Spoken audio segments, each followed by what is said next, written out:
A minha relação com a África começou na Austrália, onde estudei história africana na universidade. Mais tarde, a curiosidade sobre o lugar levou-me além dos livros. Terminado o estágio, arranjei trabalho como voluntária em uma organização de ajuda internacional numa remota aldeia no norte da Zâmbia.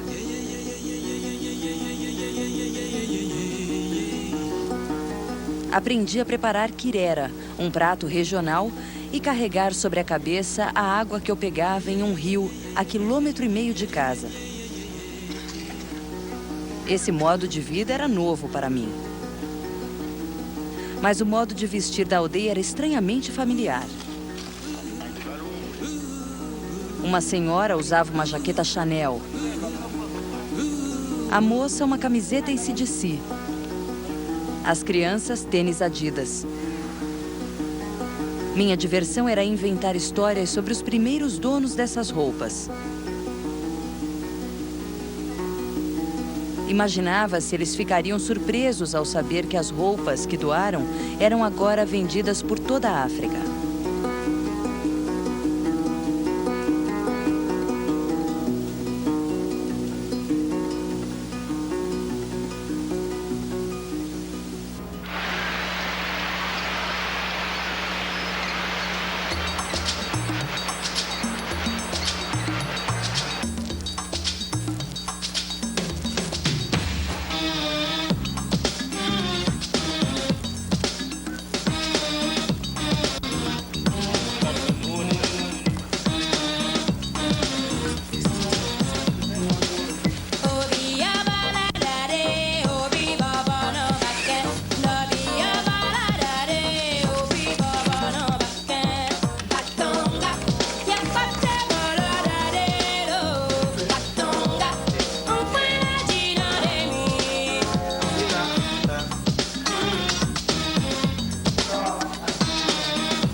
Lucamafa é um zambiano de 19 anos.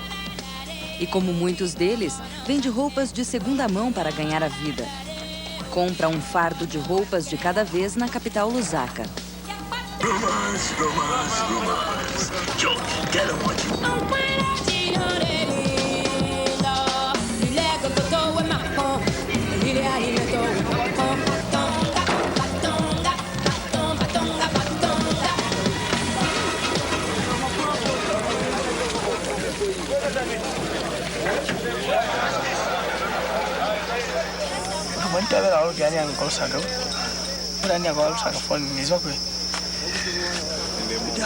Nyakupanga mali nanile kwanile ukuleka kuna kwenda hananga uniketelanga so niwanga ni power yakunga sinto sasi beo sale na kwalaula mama konazi na wana sampwenzi mwatini kakuli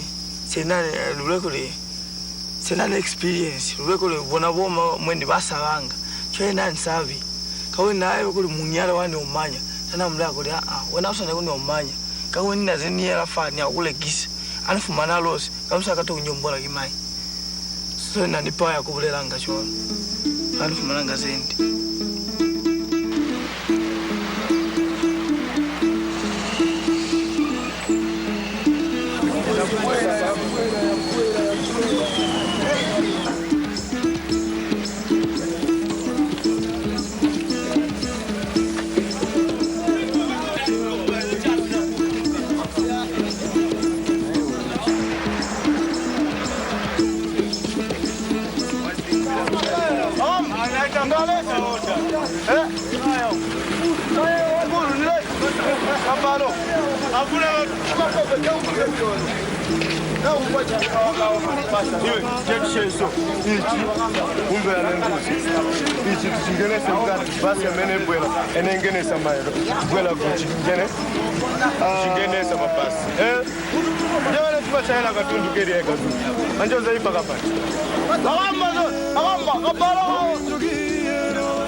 Como muita gente no ramo de venda de roupas usadas, Luca depende do transporte público para ir para Lusaka e voltar. A sua casa é em Mongo, no oeste da Zâmbia, mais de 10 horas de viagem.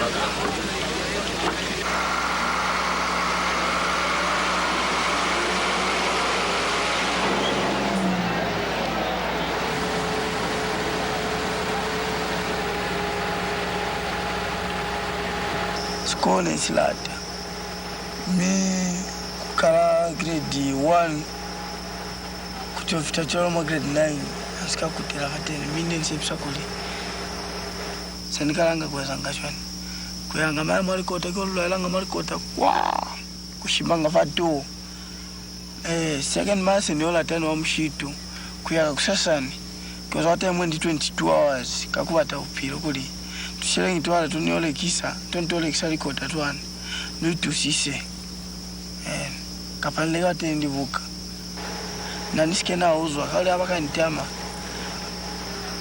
nikasifeza kakulupi wane ntoka kuli untatafarezi tusentoto wa skole nsilata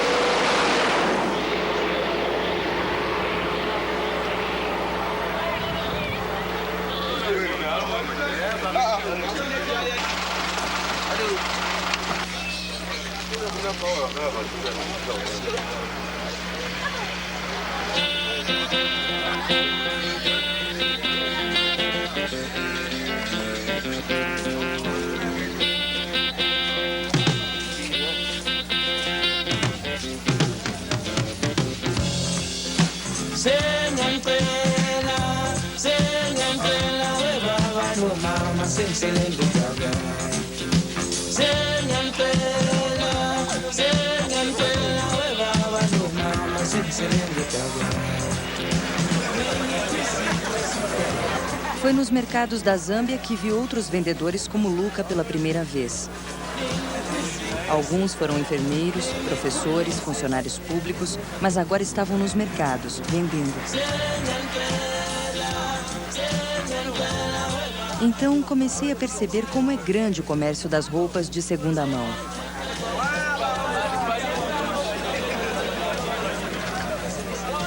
Em Gana, chamam de roupas de homens brancos mortos. Na Tanzânia, mortos na Europa. Na Zâmbia, chamam de salaula, que se traduz por boutique de dobrar as costas. There are more people trading in second-hand clothes. We classify it as salaula. People who are selling clothes actually seem to be in majority.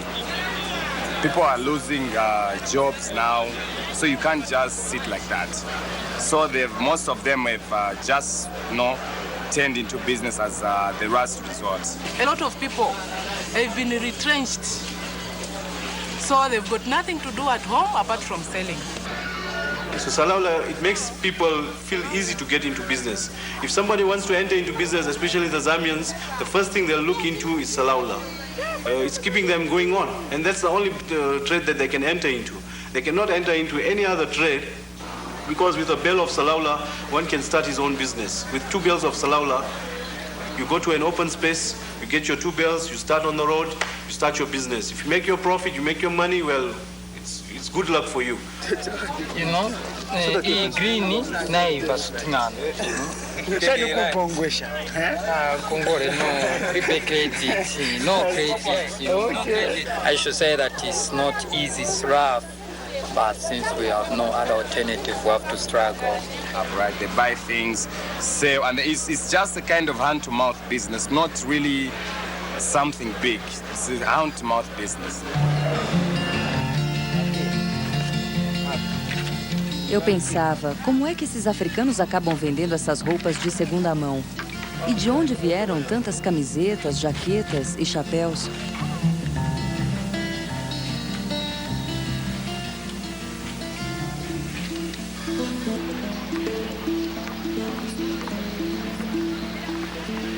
Oh, I give it to Goodwill, yeah. Like every year, my mom will say, get all your old stuff and we, pack it up and give it to Goodwill. I think they give it to the charity or something. If you give them Salvation Army or whatever, they could end up anywhere, I guess. People who need them. You never know how far your clothes can go. Africa, I can't see like nobody, like a tribe wearing my T-shirt or something, but I can see somebody wearing my T-shirt. There's a big controversy over people shipping clothes overseas and selling it. Sure, it's a big market out there. Salvation Army has retail stores every place where they sell some of this stuff. But probably 95% of what they get, they don't even unpack. These dealers, these factories, go to the Salvation Army and they buy these huge bales for anywhere between 10 and 15 cents a pound. Then they have their own trucks that come in, huge trailer trucks come into the Salvation Army warehouse, load the trucks, take them down to their own factories. Once it leaves here, we have no control over what people do when it gets to another country.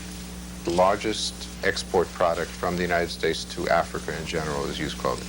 So it's a huge business, it's a multi-billion-dollar business. Yeah.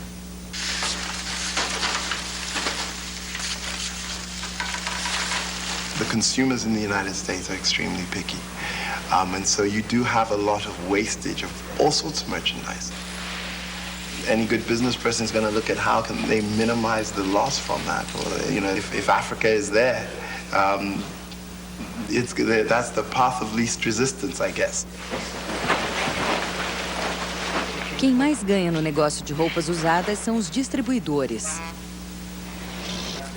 Aqueles que fornecem para pessoas como Luca, que geralmente vende seus fardos com lucros de 300% ou 400%. To go into the business of Salaula, where you have to import goods from outside the country, I think you require a lot of capital. And I don't think that the Zambian people do have that kind of money. Black Zambian, if you will, has not been in the market or been in the business for very long. It's the Indians. They have been and are the main players. You need a lot of capital. You need to have a good working force. You need to have your own warehouses. So a lot of them, after renting their shops, they go to London and settle. The one has to control the businesses here, make the local people work, and whatever money they send it out. That's the normal way what people are doing. Some traders will allow you to see them. Others don't. It's a gamble. Sometimes the bags are good. Sometimes you lose. As long as you get what you spent, then you go and buy another bag or another box.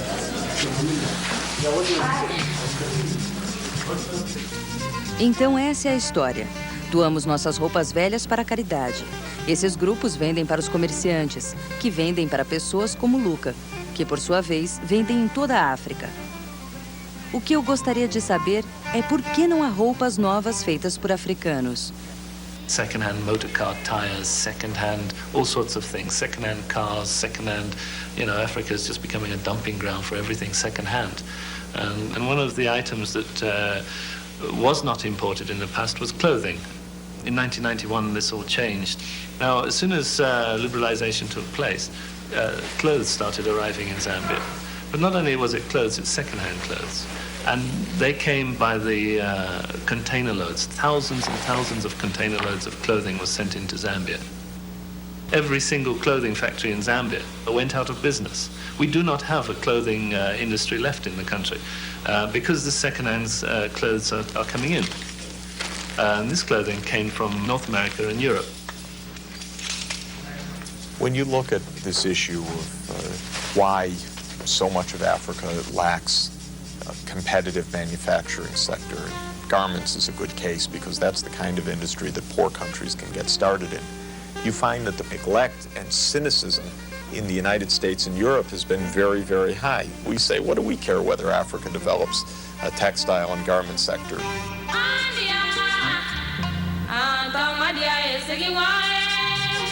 From America, it's the one who was wearing.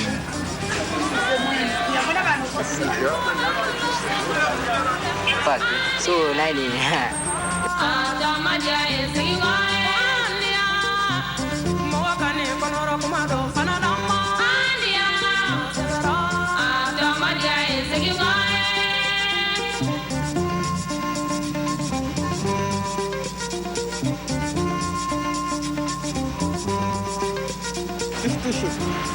Well, I think it's got a name of a basketball team. I think, where?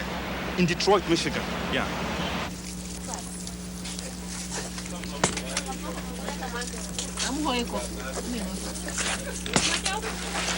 A primeira coisa que Luca faz quando volta a Mongo é verificar seu novo fardo. Quanto melhor a qualidade das roupas, melhores as chances de vencer seus concorrentes no mercado.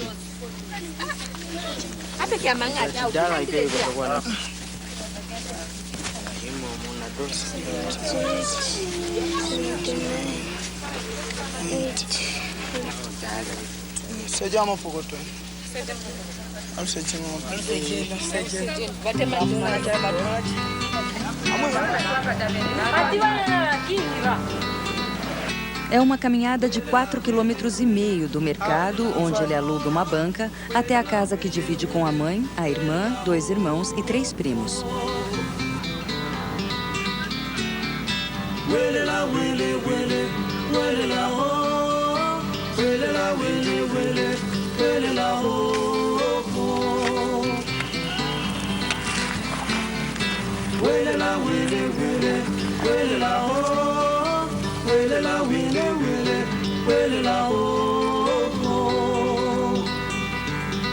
Bush espalhou pelo mundo sua poesia, deu-nos a cantar e a sentir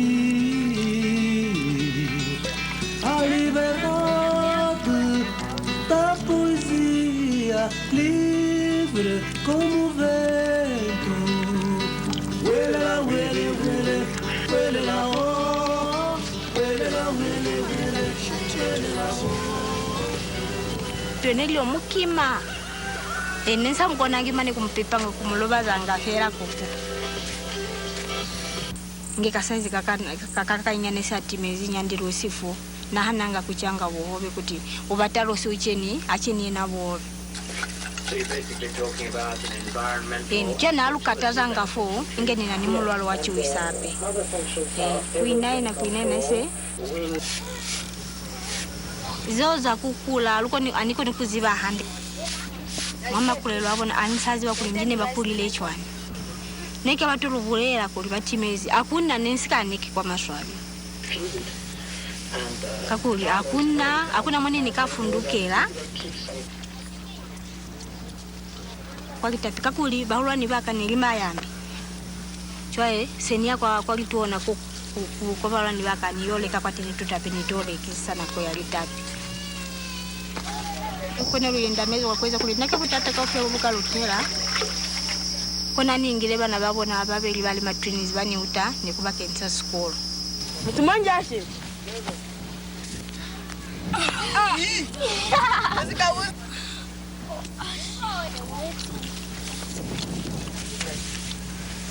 Vati voluka va upisa handi. Kono solo bata akulufa abasi na mashenyi. Abasi na mashenyi walwa kutana na mashenyi. Nifuma mashenyi na kwa kumekea. Konfai na mashenyi.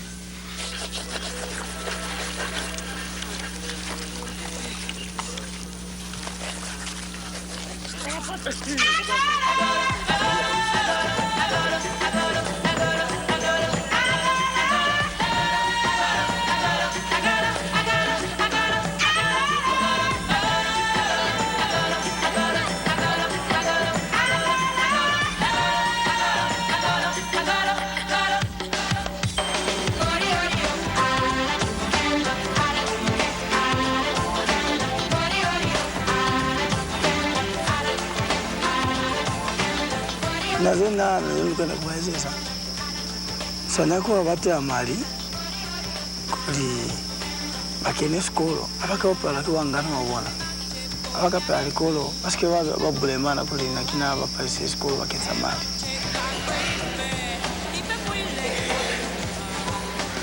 na ni fumana upiro neke ngendo chwana ndu frequency ni mezi ni malaiti kuingena kakubala sika problema nkolwa ana usiezi no saba langi wa kisali fifi wana usiezi ona ndo kwa line ya mezi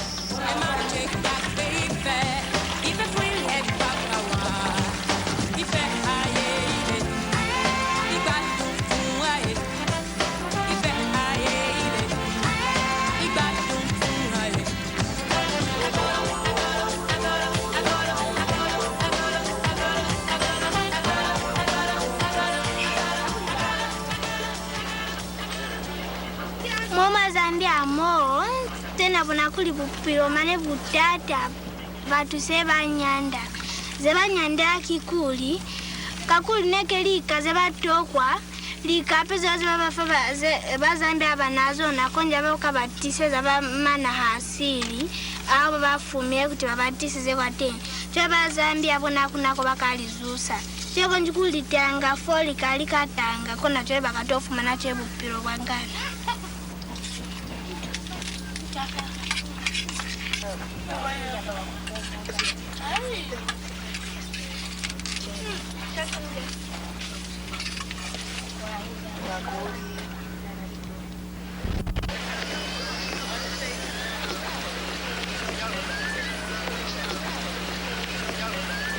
Well, parts of Africa is very poor. People, they really need clothes. I guess if there's a need for them over there, that's okay too. They're needy, correct? I would think. They need it. They robbed Africa blind of all their riches and so forth and so on, you know. And now they coming through and they make it look like they're giving them, you know, respect, so forth and so on. You see, it's really not happening if you look deep into it, you know.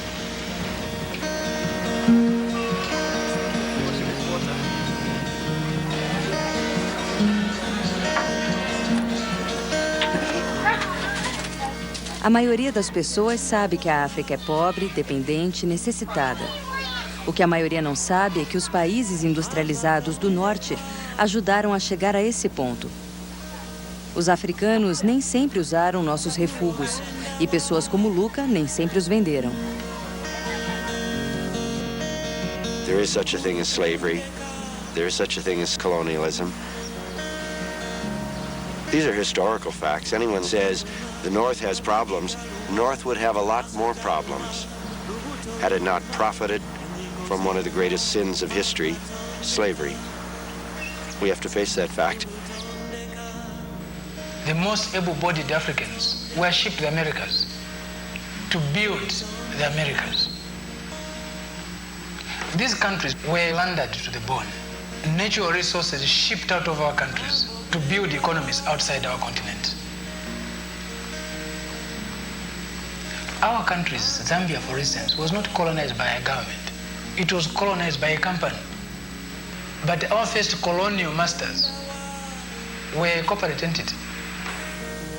Sob o colonialismo, os interesses da África ficaram em segundo plano e, previsivelmente, esses interesses sofreram quando milhares de africanos foram mandados para trabalhar nas plantações e minas coloniais e forçados a deixar suas lavouras para trás. Pela primeira vez na história da África, a fome se espalhou. This simple life under the hot African sky was once a life of fear and uncertainty. British rule has brought peace. The enterprise of European officials and settlers and of Indian traders has opened up the country. But there is still a long battle to be fought with ignorance, poverty, and disease. In these lands, where there are so many changes to be made, much can be achieved by money and the initiative of the white man. Those who were privileged, in privileged positions, did not want to give up those privileges.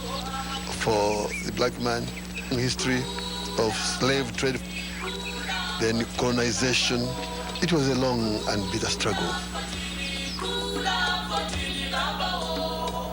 One man, one vote became the cry of the Africans from 1948 which got louder and stronger in the 50s until independence. The nationalists came into power, so then the government now were the ones controlling the mining companies. Na década de 60, muitos países africanos ganharam sua independência política. Mas, a essa altura, suas economias eram totalmente dependentes de matérias-primas que causaram sua colonização. No caso da Zâmbia, era o cobre. Zambia said, our priority now with independence is to develop. Zambia had copper revenue, so they were able to use savings from their mines in order to invest in industry, in schools, in health centers, and so forth. The cry was health for all, education for all. And I can tell you it was so exciting because we were building hospitals in every province.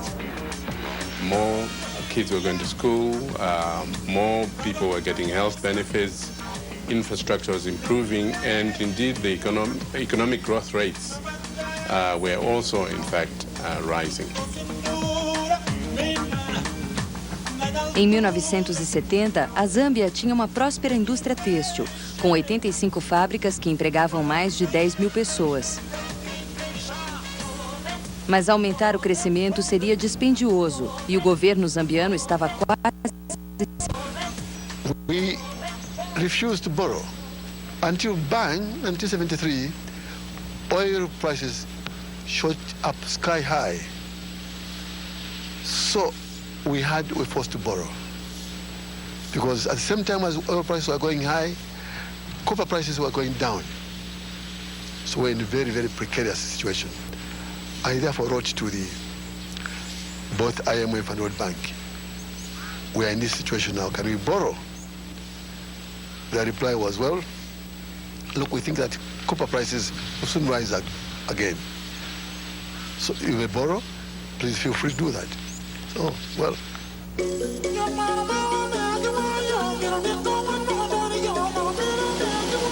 To keep the industry moving and other services going, the government had to borrow at a very high interest rate. Now, over time, this has built up the debt stock that we have today. African countries are absolutely buried in unpayable debt. Loans from the IMF, the World Bank, those have been coming for the last 20 years, but the projects that they've supported have not been successful. Sometimes the U.S. was knowingly lending to corrupt dictators as part of a Cold War strategy. Sometimes the World Bank had some scheme that it was trying to promote which didn't work, and the country ended up with a lousy project and with a mountain of debt. So some countries have just accumulated arrears that are mountainous now compared to any possibility to pay.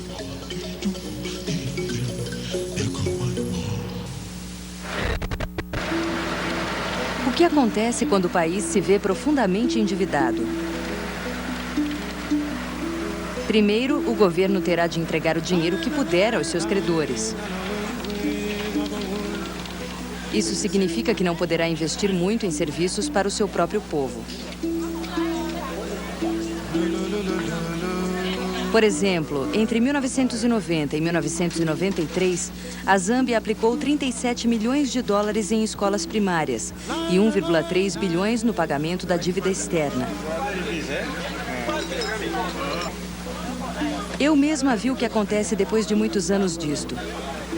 As escolas não têm livros, os hospitais não têm remédios, prédios e estradas vão se deteriorando. Basicamente, um país como a Zâmbia começa a desmoronar pelas rachaduras. A pior parte de dever tanto dinheiro é que o governo da Zâmbia já não pode determinar suas próprias políticas econômicas. Em vez disso, terá de seguir uma série de normas chamadas de ajustes estruturais impostas pelos credores, o Banco Mundial e o Fundo Monetário Internacional. And so began an effort in the 80s to reform these economies, open them up, and create more competitive structures. The strategy has been, we'll give you a little bit of help, but clean up your act as we defined it. And that means do a set of economic policies that we think are what you need. We borrowed the money. So they're now imposing conditions on the basis that that is where they, if we follow their path, we will be able to generate enough income to repay their loans. You call the shots as the financier, and that's where we are. Os credores da Zâmbia alegam que os investidores privados trariam dinheiro para o país e ajudariam a diversificar a economia. Mas muitos investidores só tiraram e venderam o patrimônio das empresas locais. Meus amigos zambianos disseram que muitas empresas simplesmente fecharam e milhares de pessoas perderam seus empregos. Agora, muitas vendem roupas de segunda mão.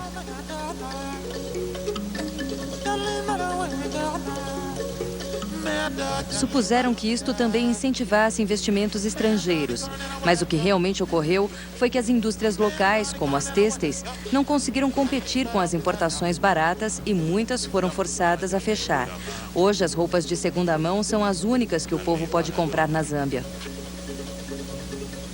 Supostamente, o fim dos subsídios do governo tornaria a Zâmbia mais competitiva.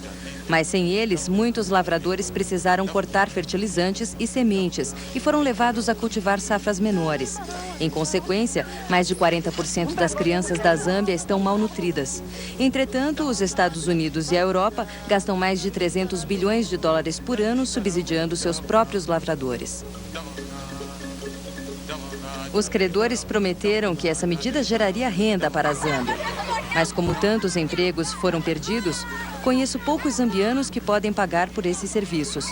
Assim, o povo tornou-se cada vez mais analfabeto, malnutrido e doente. E diminui cada vez mais a capacidade da Zâmbia a atrair investimentos. Africa is facing an even greater public health crisis, an even greater crisis of impoverishment, an even greater economic crisis of marginalization than it did 20 years ago. This, to me, is the bottom line of this failed policy of the last 20 years of structural adjustment lending. Creio que podemos dizer que o que os credores da Zâmbia prometeram não foi o que a Zâmbia recebeu. Na verdade, a Zâmbia está devendo mais do que quando essas políticas econômicas foram impostas. O que faz a gente pensar, não é? Elas foram destinadas a servir aos interesses de quem? Algo me diz que não foram os da Zâmbia. We're in a poverty trap because nobody wants to listen what the real problems are. We say what our problems are, and then they turn around and say, oh, no, well, what is needed is a road from here to there, which nobody's going to use. There are projects that you sort of stand back and you think, well, why are we borrowing money to do this? It turns to becoming dependent. If your problem's always going to be solved for you, and the manner in which it's being solved is I don't know if I'd call it dubious, but it's a little suspect. Today, Zambia is at a crossroads. You are talking of these powerful international organizations. The World Bank, the IMF controls so immense resources. 9 years of reforms have had mixed results. Those are technocrats. They are not political leaders. You have a situation where technocrats decide single-handedly the destinies of nations. The board of the World Bank is all of the member countries, but with the voting rights assigned basically by the income level of the countries. And so what it means is that the majority power, the decisive power, is held by the rich countries. And it's really the United States. After all, the World Bank is 2 blocks away from the White House and 3 blocks away from the U.S. Treasury. So who do you think runs the show on crucial policy issues? Growth has been uneven and on average below population growth. Worst of all, poverty is still very high and key social indicators have stagnated. On the other hand, economic indicators have improved. Very difficult what role they should play. We don't have a political colonialism, we have an economic colonialism. I think that's the easiest way of saying it. Throw the shots that far, then are we an independent state? To achieve a permanent reduction in poverty, Zambia needs to continue its reform program in 4 areas. Don't come into Zambia and tell us in America we do it this way, therefore do it this way. Because you're not in America anymore, and we need to meet each other halfway.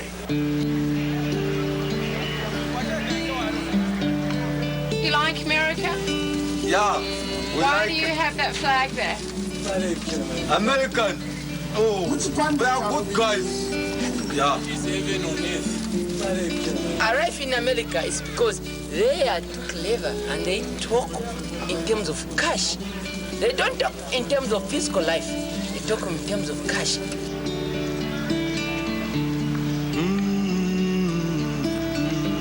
Most of the people, they want to behave like Americans, you know. They would like to behave as Americans, so after watching videos and TV, they would come for searching for such specific clothes.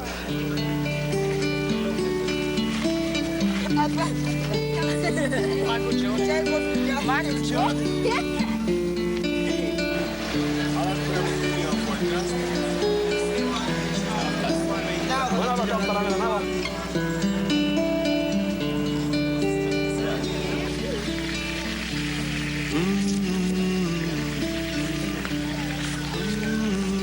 The TV of the world now is that of the U.S. The music that is enjoyed here is that of the U.S. It's the U.S. once again.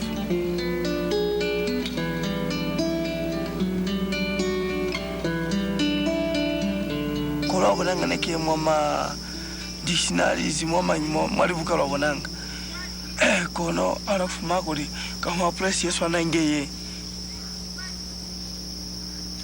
kama makuli kunani place yesu anaingeye yaluna yalishabati miko kwa sikalu kande bati guys alaja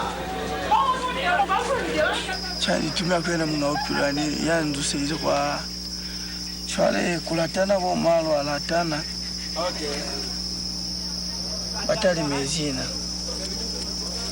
nekiona salaula yani kama nako na kukulisangana kwale wanapengewa batamashere nkwano mwana nakula nanako nakula bawate busiu ona abatabe kwinanie ko ule kubasia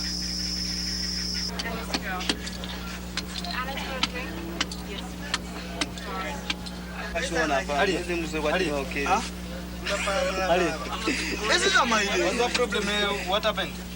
Watu afale zazale ani afani kwani ola eza kagero kaka chwale sasa tuweza alafani ana ufitakuwa almost na fast ana sasa gambo ingine matini naki chwale watu wale ufitakuwa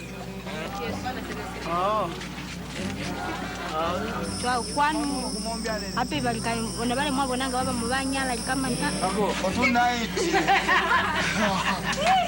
naende bali penalty tare walu tuna wena usikafita kalifobope wakweza kumunyale lokusi alunandu aunali bya nahande chelo nafaa kuliunyale lukakena mabutata bubutuna kakuli musali anino katani mabasi haye wena banyani bahawa basali babanyani basake na sikolo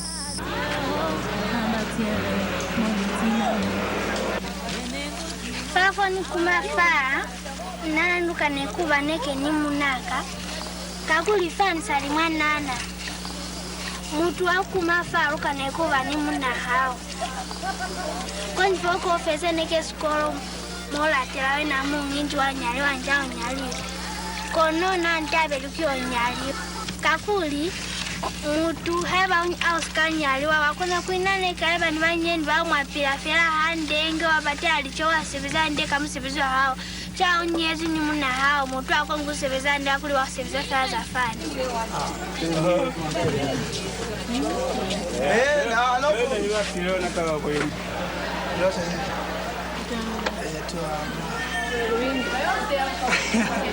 Sha? Vya kuvida vina vihi? Usika itukisa. Usaizi mama nyando. Kumbalianga jisina. ni bana basukolo pete mko kumulwalifanga Basina kona folo yanga basina beta kambelu yasize kwa teni sese felize nduchwale wako na kunyala mama nyando chwana chwale luine ukutumane lubone mamba kakeni abana na sikolo niwana nakuziwa yukuli unani uhulile cha ulukanela unyala lukaita fela hanyani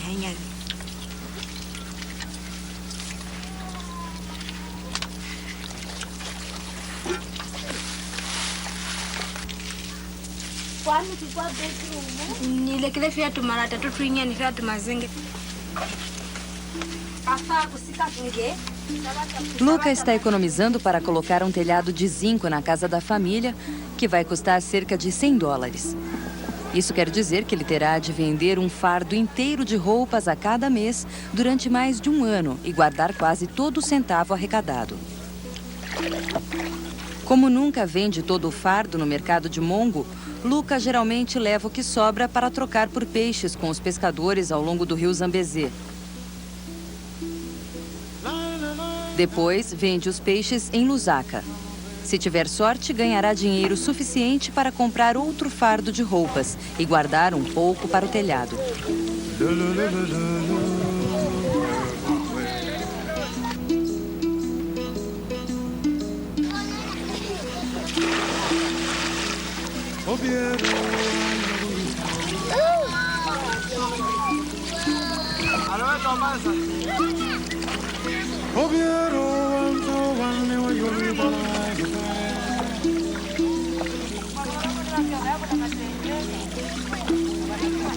Nifie mauto, nifie to, nifie meto.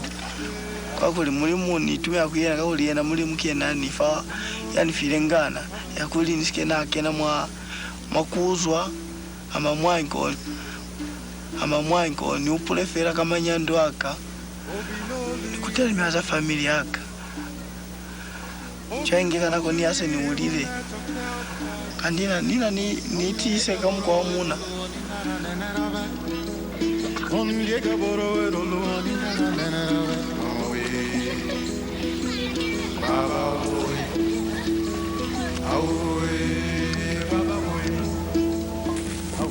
anakuluma nje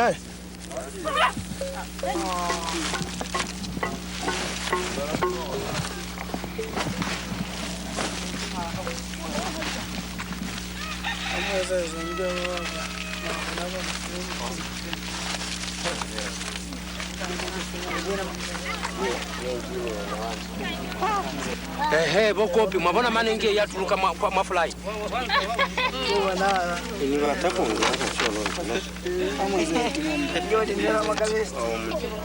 ninge tufa skete pati skete yo kiro timwetu ona nisa litapika kwa namuto gaji yango yakarata kize wata manjinja wa chato ngateza ukaito moni kameza moni 200 dai ni chole moni za 203 plus 2 kubukai 5 plus 2 7 plus 2 9. Thank you.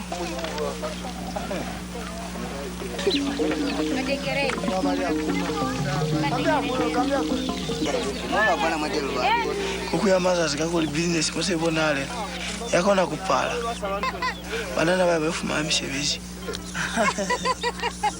Selvin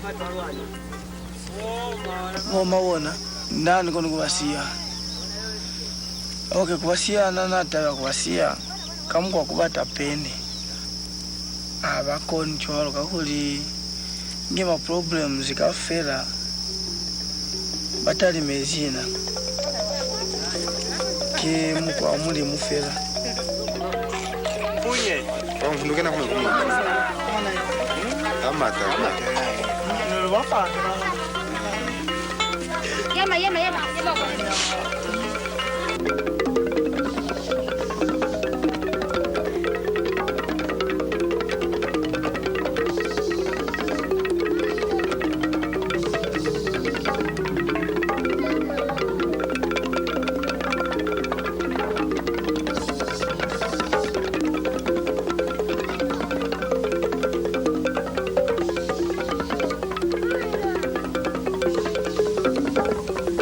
se trata só de luca ou de telhados de zinco e nem de roupas de segunda mão.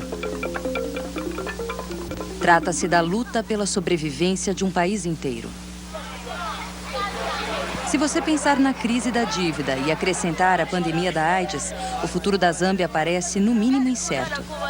De acordo com o Banco Mundial, mais de 80% da população da Zâmbia vive em pobreza absoluta. 1/4 da força de trabalho está doente todos os dias. Há mais de 1 milhão de órfãos no país e mais de 70 mil crianças sem lar. Got life expectancy down, I believe, to 43 or something. We've got people not being educated on the streets selling things. And people try to say, well, yes, they're determining their own fate. Look, everything is freer. Yes, everything is free, and that I welcome. A freer Zambia in terms of some of the things we're able to do. However, if we've sacrificed the education and the well-being of the people for that, then it's a question, what do we do? Now people are dying everywhere, every day, in homes. They can't afford to go to hospitals. They have no money. Education is for the rich now only. And all this because of this terrible policies. We've never sunk so low in terms of poverty level. However well this works, this program works, let's pretend that the World Bank have got it right. In the next generation, we're going to have this huge pool of unskilled, uncontrollable labor. I mean, over 50% of Zambia's population is under 15. What's their future? As a result of these efforts that were begun in the 80s, we've begun to see a turnaround where growth rates, which had been falling, have begun to increase again. About 4%, 5% in the second half of the 90s. So there is, in fact, some good news there. Now, but there is a disconnect. The improvement that we have seen in the second half of the 90s has not yet filtered down.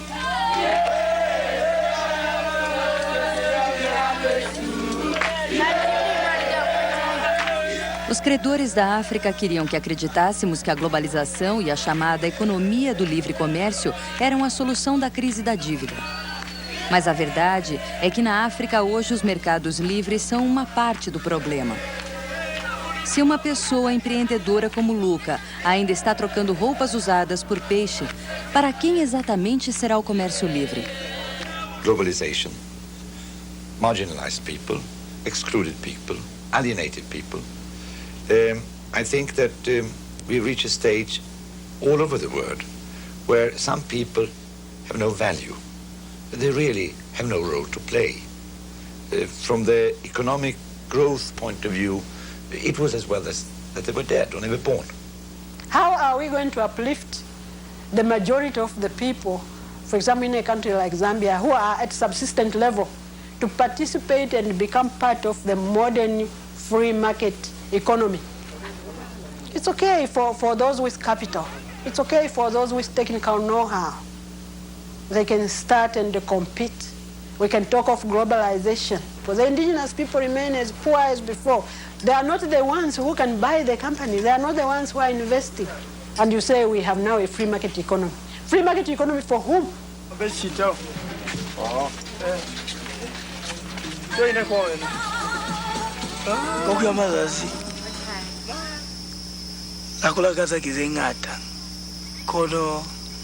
Asi kukuya mazaze ko zen la taulinge mopilo waka zen la kaza olukuli after ingeze zamanu zali kama lifelile nilukisize la kaza olukuli ni nana ngo nive ni motaka no itamaelanga nani akwa market kwale nani motaka.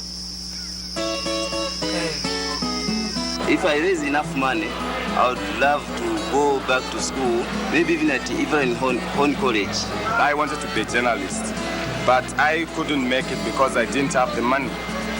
So I ended up finding a job here in 1997. This is just temporary for me. It's not a lifetime thing. It's just there to supplement my little income as of now. I would have loved to work in an office, put on a tie nicely, then I'm in an office. Meanwhile, if any vehicle parked outside waiting for me, I would have loved that. Jambe amenyonge, jambe amenyonge, jambe amenyonge, jambe amenyonge, musoka jambe amenyonge.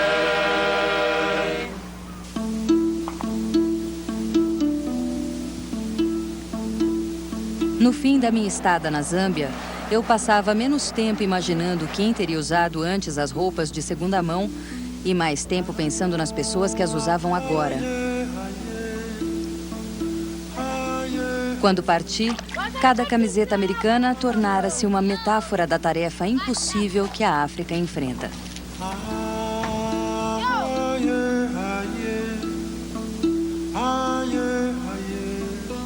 Os povos africanos estão presos em uma armadilha que não criaram e não podem controlar. As políticas econômicas, destinadas a ajudá-los a pagar as dívidas de seus países, começaram a ameaçar a sua própria sobrevivência. Não posso deixar de pensar que esperança os credores da África podem ter de recuperar os empréstimos se a força de trabalho da África está faminta, doente e sem instrução. Se continuarmos assim, vergando as vidas de outras pessoas conforme os nossos propósitos, quem restará para honrar a dívida? Number 3, Kena Morini.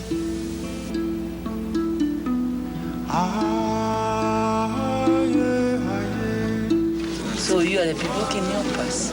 And if you can't help us, just leave us alone. Because the reason why you come to us is because you want to help us. If you can't help us, just go and leave us alone. We're not just animals in grass huts. We're not just totally undeveloped. We are somewhat developed. Africa was wanted for its brawn, not its brain. Well, we developed our brain and we are still developing our brain. The world owes Africa a fair deal. We need to be more concerned with people than we are with capital. At the end of the day, surely Africa has got to be allowed to stand on its own 2 feet. We still continue to receive money. We have to pay back, and it's being borrowed for non-productive purposes. How do you prevent mistakes being made all over again? What kind of world do we want to live in? Do we want to live in a world where 1/6 of humanity in these impoverished countries have no chance even to see their children grow up healthy? It's never too late to correct a wrong. It's never. It's never too late to treat a patient, no matter how ill they are. There's always a possibility of survival. Even if that possibility is a tiny fraction, it has to be pursued.